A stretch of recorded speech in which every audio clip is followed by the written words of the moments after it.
you think his legacy will be remembered as? Looking at James's body of work. James' body of work goes with James's. He had this thing on YouTube called Truth Face, and it couldn't explain who he was more than anything. James told the truth. I mean, going back to when I first launched Bernie Mac's career, James was right there, and James was trying to figure out how could I put Bernie Mac on before him. Adele Givens would tell you this, but James was a student of comedy, and he was a student of Bernie Mac. You know what I mean? And then James became a teacher of Dion Cole.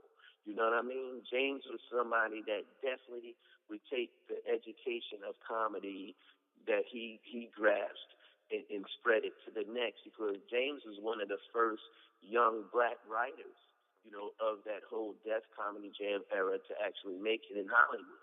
But also James was a family man, and that's what took him from Hollywood back to Texas. But trust and believe, as he and I had a conversation on Friday, 2 to 3 days before he passed away, he was definitely going to make it back to Hollywood because he was going to do it for his kids. And he came all the way back home to me to talk to me about what the game plan was going to be. I'm telling you, man, James Hanna was a special guy, but it was a thing where he was torn in between, his career and his family, and he chose his family first, man. When he saw that, in Hollywood, you only go along with the projects. If there's no projects, what's happening?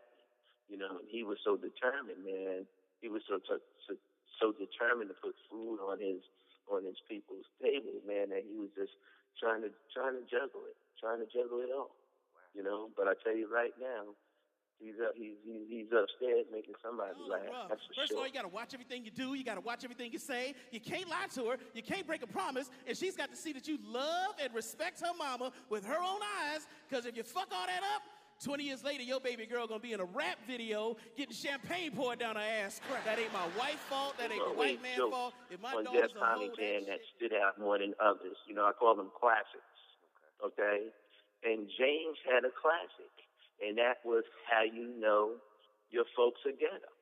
Nobody was doing that before James Hanna did it. Now, any comedy club you go in, some comedian got a little take on that joke. But that joke came from James Hanna. That was the brilliance of his writing. He was crafty, man.